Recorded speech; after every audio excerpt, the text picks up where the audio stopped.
Took a chance on Christian Craig. The first thing that you want to do is just get out and have him get some laps. This is his first race as a professional, even kind of thrown to the wolves, thrown to the lions, and he's absolutely got chewed up today. Yeah, so. He is a rookie in his very first pro race. Not so good. Put more guards on that bike. Meanwhile, now they're going to put guards in the Suzuki and Byrne because he's getting roost from Justin Brayton. So battles all over the place. Tedesco third, Brayton fourth, and here comes the burner. Aaron mentioned he's got a bum knee, but you wouldn't know right now. Wow, and this race here has just really tightened up between second, third, fourth here. Second, third, fourth, fifth. Michael Byrne just really starting to apply the pressure. Talked to him in between motos, wasn't extremely happy with things, said he could do better. Right now he's putting the pressure on, but I have to commend all of these guys here in the are running so consistently fast. But Byrne's putting the pressure on, and it's nice to see because he started out this series with an injury. He was out of shape, really had problems with his actual lap times, qualifying times, and as the season has gone on, he's got consistently faster and consistently stronger, and he's proving it now. Will he be strong enough to get to the podium? Byrne's in fifth. He wants to get in the top three. When we come back, we're going to go behind the scenes with some of the cool stuff for the fans every week in the races. Stay tuned. 10-man push. We got a 3-man push right now, all going for the podium positions. And speaking of rocking and rolling, look at all the rocks that have become exposed on this track during this battle. Tedesco taking a look over his shoulder. Byrne is actually the man that has bust through this. He's gotten around both Brayton and Tedesco, so Byrne on the move. No doubt about it here. Tedesco looking over his shoulder. That's not a good sign. You don't want to be looking back. You want to be pushing forward, and that's exactly what the 26 on that Rockstar Makita Suzuki, Michael Byrne, has done. And I mean, everybody knows Byrne's a good friend of mine, but I've seen a transition.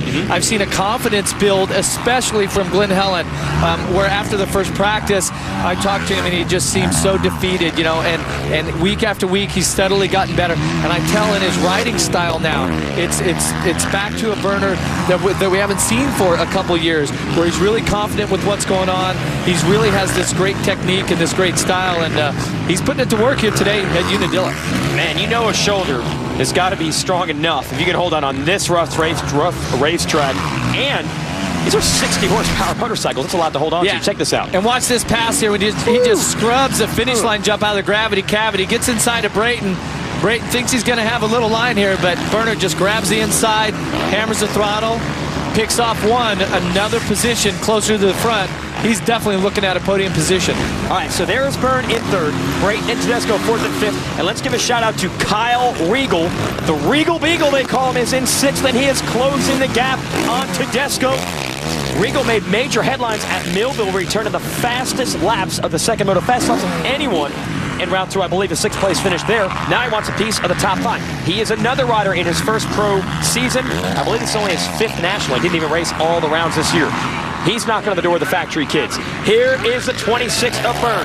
Can he go after short and better his position by one? You're going to have to stay tuned to find out. The waning moments of another great day of racing at Unadilla will be bringing you to the finish after this. Welcome back, Chad Reed out front. You saw us at the top of our show, Jeff Edding is wearing his retro 1997 jersey. Well, obviously, there's some special memories in 97. That's when Fro won the Supercross and Motocross title. And that jersey carried him a victory on a really, really great day of racing at Unadilla over 10 years ago. Fro brings us through his great memories here at this racetrack. Unadilla 1997 was definitely a special race for me.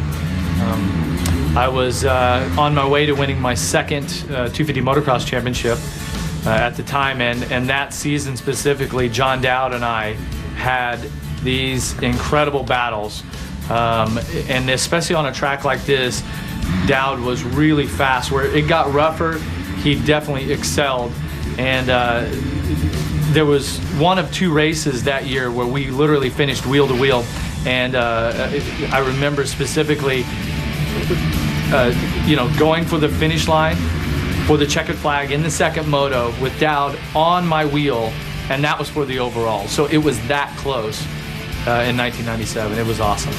Man, just one of the many, many, many great motos that have been soaked into the soil here. You smile when you see those clips? Yeah, just it gives me goosebumps. I mean, us riders, we work hard for those moments. The race teams work hard, all of the support crew, and they fly by pretty quick. and then it's over, and you're only as good as your last race. And I tell you, looking back on that footage, it's like those memories come right back and take me right back there, even though it was 12, 13 years ago.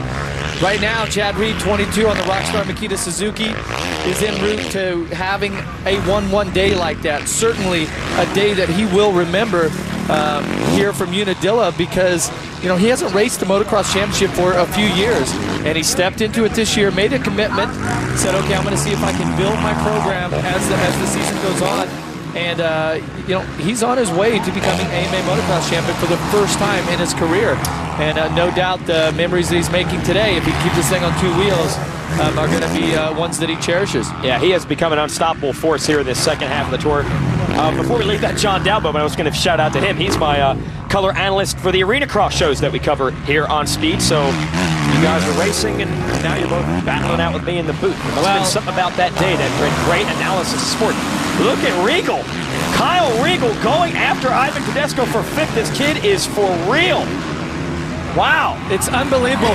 Number 475. Certainly with rides like this, he's going to be down in the 47 range to get a better national number for next year. Get rid of the area code, But just incredible ride here. He's putting pressure right now, or actually going by Tedesco, who's a rider who has won both motos and an overall this year. So what a ride for Regal. Wow, and that's unbelievable. I mean, and what's impressive is Regal put in a great run a couple weeks ago at Millville, but we've seen a lot of kids come out. They have one great day. They're so fired up early in their career to see what they've got, but they're not able to duplicate that. But this is an even better performance, running down Ivan Tedesco, who was just named as a member of the United States Motocross of Nations team this afternoon.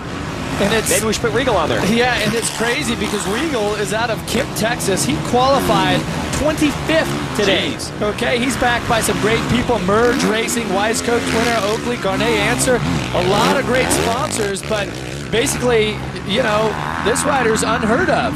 And Regal was known in the amateur ranks. Oh, and Tedesco stalls, so it goes from bad to worse now for Tedesco. And for a moment, that bike was running much more like a 1974 Honda, which wasn't able to start. But now it's more back to the 2009 vintage, and it's back underway.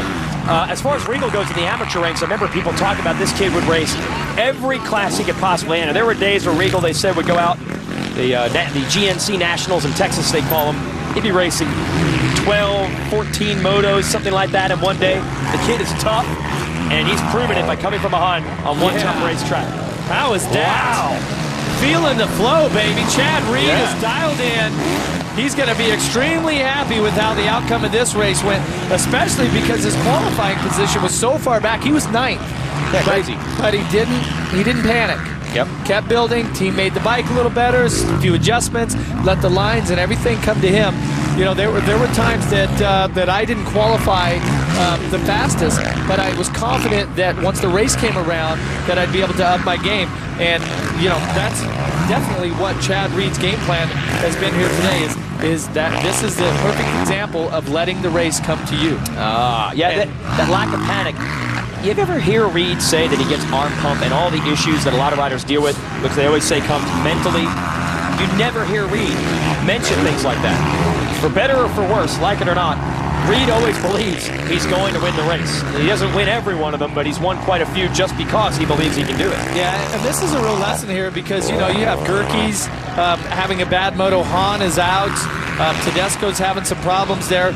All of those guys qualified in front of Chad. Yep. Okay, but when it comes to the race, Chad knows that this is the time to get the business done. And I'm telling you, another 1-1 on the way to barring any problems, is for sure going to be his first AMA motocross championship. And he's proven that he definitely has been the best rider in this field here this summer.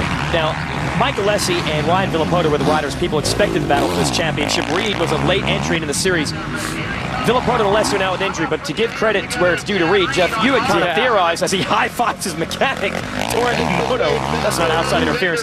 You had theorized that Reed would get faster as the year goes on anyway. It would have been great to see him duke it out with those guys, but don't judge the fact that Villapoto and Alessi were winning the races early to assume they would have beaten this guy for the title, because this is the way Reed does it. He's in it to win it, as he says. He's in it for the long haul. This is what makes Reed so tough. He's so consistent, and he wins when the opportunity presents himself, and that's what he does.